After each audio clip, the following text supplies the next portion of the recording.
In a couple of weeks, most Calgary kids are going to be back in school. That means their use of technology will go up a level big time. Plenty of kids exposed to more options on the internet, social media. As parents, how can we help coach our kids? So we're turning to get advice now from an expert, Tom Keenan, a professor at the University of Calgary, also author of the book Techno Creep.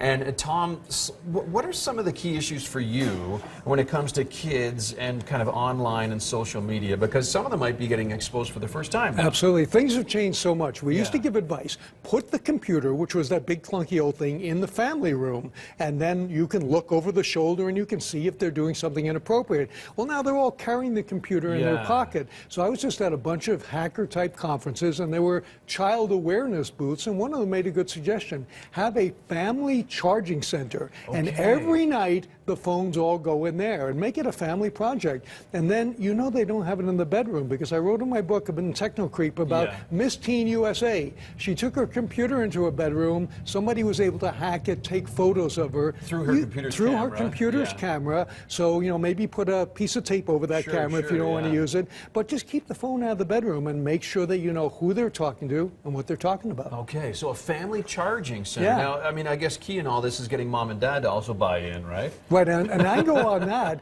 is kids know more about technology than the parents. It's true. You have to appeal to their desire to think mom and dad are dumb. So you go, hey, there's this thing called WhatsApp, but I don't understand it. And Junior then shows you WhatsApp, right? So you make them kind of complicit in teaching you about technology. Nice. And then what happens is you also say, oh, by the way, who's this person? That's a drug dealer. You don't want that person on your WhatsApp, right? So you know, gotta play dumb. You kind of play dumb, but you get them involved. And I mean, kids will generally open up about technology if they think you're sincerely interested. Yeah, okay, very good point, very good point. Kids are definitely interested in social media. What age do you think someone should have a Facebook, Twitter, Instagram, whatever it happens to be? Well, Facebook is clear about that. 13 is the minimum age. For a legal reason, there's a law in the U.S., COPA, that aims to protect children. So it's different if you're dealing with children under 13 or someone over 13.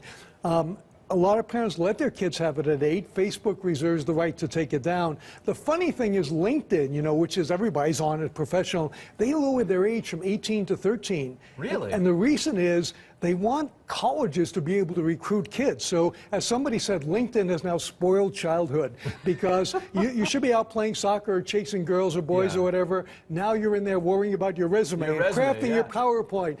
You know, I would say 13's a nice age for them to get on, but I fully acknowledge, I mean, I know somebody who created one for their unborn fetus, you know, a Facebook page. And Facebook did take that down because they said, that's not over 13 years old. No kidding. No kidding, but you can fudge that date easily on Facebook. Well, that's the problem. You can lie about it. And there is a mechanism for reporting. So if you do see a child under 8, and the problem is not so much that they have Facebook, but then they start posting photos that shows where they go to school and where their home is. So along those lines, Tom, how can I as a dad, or whoever, parent out there doing this, how can I then coach my kids about what is appropriate and not appropriate to put up? I mean, if you wouldn't say something to somebody in person, then don't say it online, because it's going to spread. If you wouldn't show this photo to your grandmother, you probably should think long and hard. Do not believe in Snapchat. I was with the Snapchat security people. I said, here's one phone, here's another phone. That photo's supposed to stay up for 6 seconds. I just took a picture of it. Do you have a solution? They said, no, and we never will. So any kid who believes in Snapchat, just get 2 phones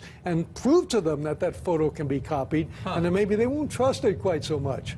Okay, so this is kind of freaky. And common sense, and there are websites like safekids.com. You go out there, you look at those tips, and someone, you know, never meet in person with anyone that you met on the internet. If someone asks to meet you, tell your parents or guardian right away. That's when the bad things happen, when the jump goes into the real world, or when people post photos that they shouldn't have posted.